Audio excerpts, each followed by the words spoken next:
At Ray, what we have, kind of have a mandate, or what we work towards is a very simple philosophy. We try to work towards capital appreciation for the wealth with a reasonable amount of risk. So this could be reasonable is a very wide term, right?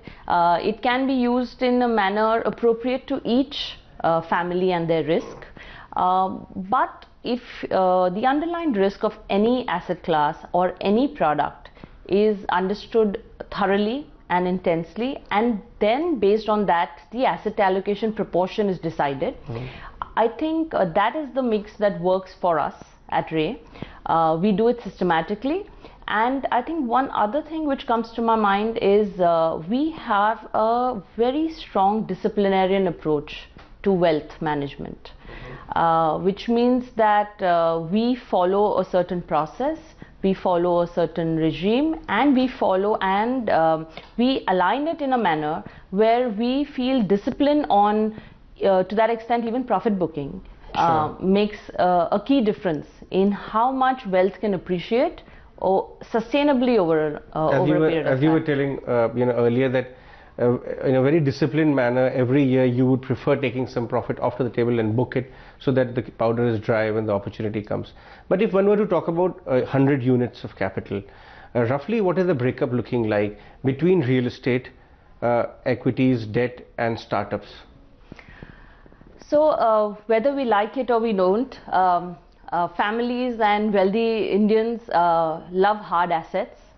They actually find a lot of comfort and solace in owning real assets.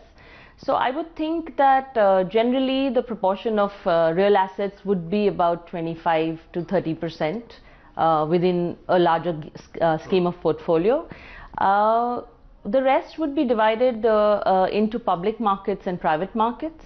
For us, public markets is a mix of equity and debt, and of course all the underlying asset class variants, or rather I should say instruments available in that space. For the private markets, we look at unlisted or early stage ventures, and that combination would be somewhere in the range of 85% public markets and about 10 to 15% of private markets. So one can understand that equities would be say 40% odd easily at your portfolio level. So over time, and the strategy for the year determines what percentage of equity actually stays in. But let's put it like that, we range between 25 to 35 odd percent. Okay, so let's start by understanding your take on, because in your previous avatars you've been a debt fund manager, you worked with equity piece in the mutual fund space. Let's start by understanding your call on the markets right now. After looking at a good bout of correction last year, we have just shot back to record levels. One, how are you analyzing the furious rally which you have seen in the markets?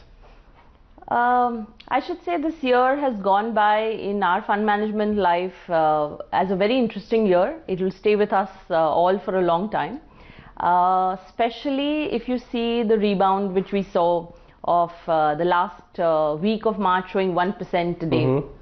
I think that is something which most of us will remember for a while.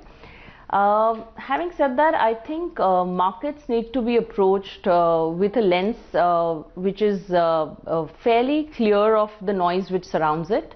As I see it for the coming year, of course we are in a year which is election based, so you could actually split the year into two parts, first quarter and the next 3 quarters.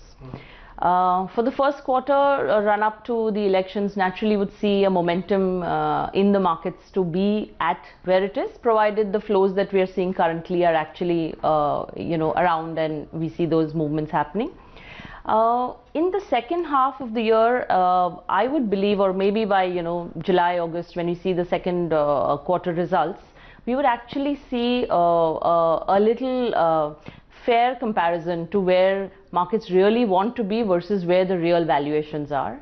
So I would think that this year requires us to tread very carefully on how equity will play out in the December or March quarter following.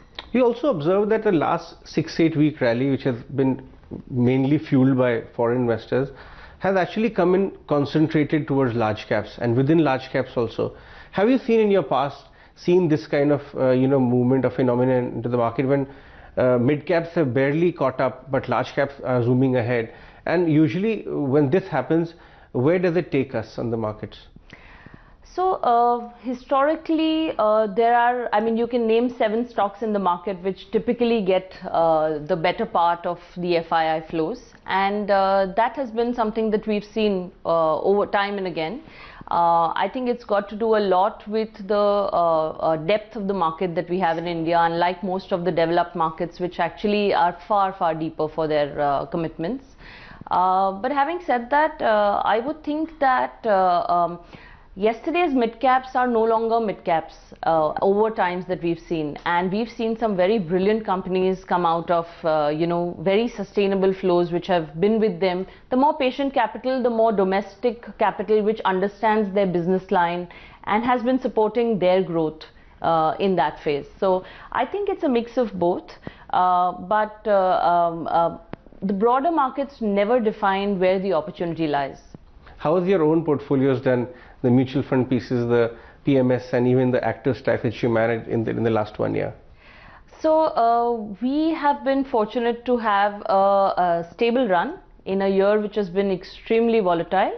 I think what we've managed to do is keep our feet on the ground and make sure that we navigate the market and the challenges that came across in the last financial year in a manner where we are not digressing from the core principles on which we built our investment philosophy. So we have not succumbed to deep value buying on certain things which became extremely attractive to look at in that context. But for example, I know autos is a cyclical, it goes through its ups and downs. But at this point in time, if you ask me, is autos a buy or a sell? I would think 3 months maybe it's a sell. But I think for a strategic buyer, it's a buy. Okay, so you are starting to find value in these. Exactly. If some, so we look and we are happy with pockets where we fundamentally don't see a change in the rationale with which they're being approached. So in the same equation, last 6 months when NBFCs went through a very bad patch and some very large ones were being written off with 50% cut in valuation. That's right. Did you also took the opportunity to start nibbling in those the same way as you're talking about autos? So if you see, if you see data, it will show you that the steepest run-up which has happened from Jan till now has happened in the financial services, banking and the PSU space, right? Which means that this entire sector, which actually got so underwritten for maybe a couple of roadblocks that hit their way. Yes, we were meaningfully involved in trying to see whether we could see value in some of them to ride them up.